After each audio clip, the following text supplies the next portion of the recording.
withheld some information from you because you weren't willing to join, as it were?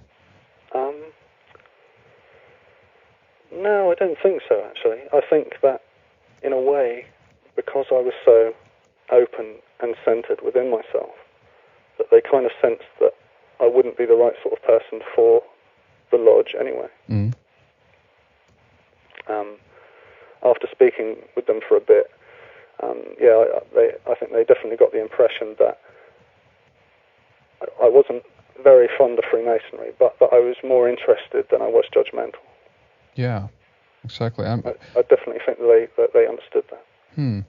I mean, that's an interesting point you raised there too, because that implies, so to speak, that you're thinking that Freemasonry is which it is obviously when you think about the concept of it. But what you're saying here is that this is something that is more it's a collective type of organization, which means that you hand yourself over to something which you as an individual don't have full control of. Is that right?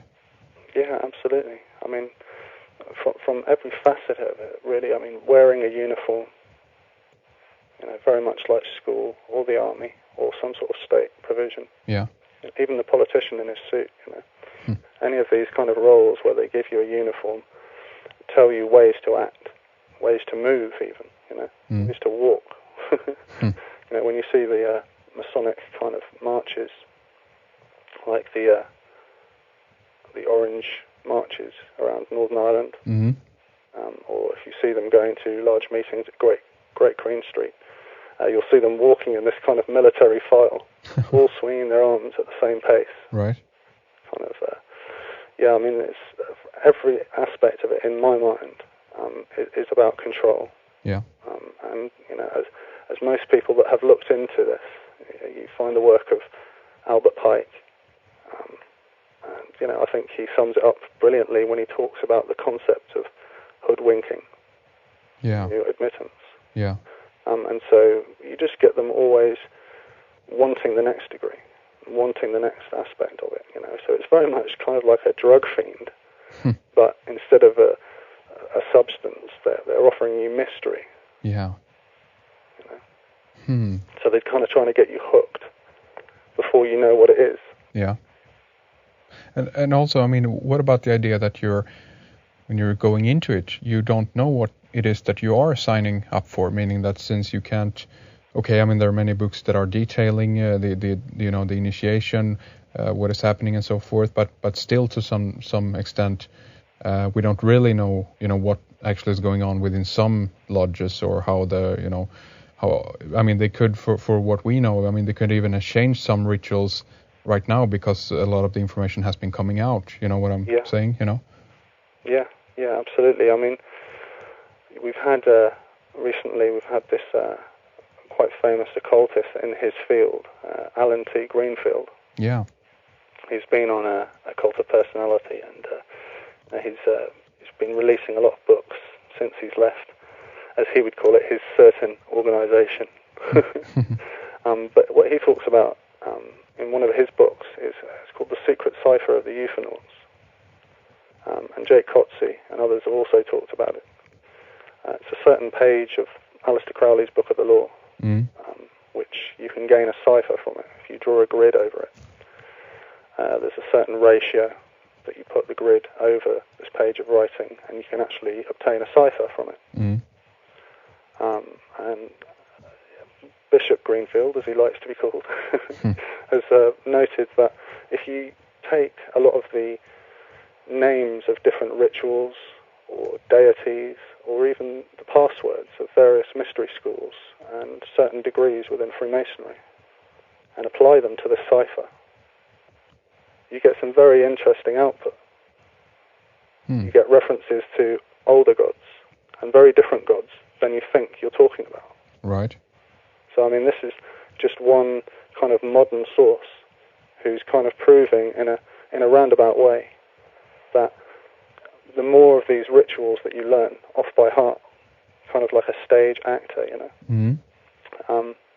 that you're inputting yourself with huge ceremonies of ritual and magic, which you don't understand. do have a specific purpose, but you don't know what they are. And you most probably never will within the Freemasonic societies unless you have the impetus to look and find out about it yourself. And even at that point, there's so much kind of circumambulation, so much tossing and turning and umming and ahhing between this and that, that even after 40 or 50 years of studying it, most people, even such as Manly P. Hall, he'll give you hours of conversation on Freemasonry, but if you asked him the blank question, what is it and what does it do, I think he'd and ah again a little bit more.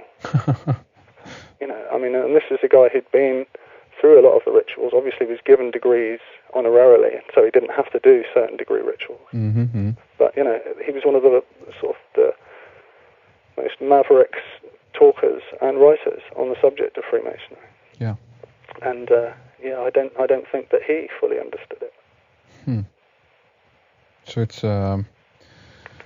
yeah, exactly. And I mean, Pike talks about it too, of course, in his Morals and Dogma, that there are all the different kinds of level, and the game, as it were, is always to let the apprentice or if you advance up through the degrees, that you're supposed to think that you have attained the highest level and the greatest secrets, as it were. But once you advance one level more, there's always a new name that's given to you, a new ritual, a new whatever, basically.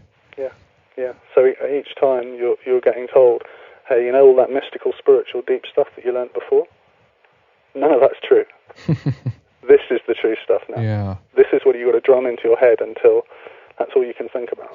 Well, I mean... and then when you've done that, then you can move up, That's actually a kind of trauma in a way. Absolutely. I mean, you might have spent even years at some level or at one degree, and then you end up finding out that, it's all bollocks what you've been told, and you've been so into it, So, I mean, sheesh. I wonder what it actually does to the mind of a person who's really, 100% focused and dedicated to this kind of organization, just to find out that you're being, basically fooled all the time. That's not a good sign to me, at least, Absolutely. Absolutely. So this is very interesting, and this is definitely worth, thinking about. And it's interesting also that you mentioned that the guys that you talked to in this lodge then kind of looked at you in this way, that they've to some extent you could see some regret almost in their eyes, Absolutely. I mean, it's an age-old theme which is brought out in every other film that comes out. It's kind of the manager or the worker who regrets not having spent more time with his family, Yeah. Who regrets not having spent more time out with his dog walking, things like that, Yeah. Regrets having spent lots of time with a load of blokes that don't really like you. Going through sort of rituals you don't understand to try and get a little bit more sway in the business world, or to try and give you a bit more sway on a kind of individual will-based manifest level, Yeah. So, what do you think, Daniel? Should we move into and talk a little bit about Bath, a little bit, some of the overarching, interesting, I mean, we could go into either architecture or some of the surface history, as it were. Is it a good bridge between Freemasonry and diving into the city of Bath? Yeah, absolutely. I mean, at present there's 7 lodges that meet in Bath, in 7 different halls.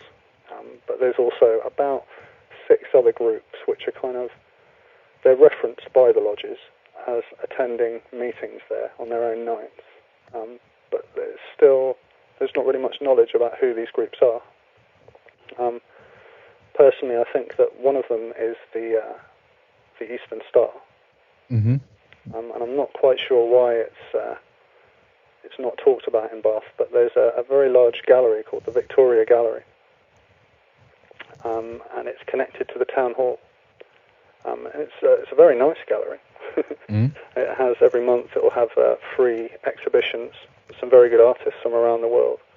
And there's also always a main room near the top, a large rectangular red room, which is full of famous paintings by people like Thomas Gainsborough.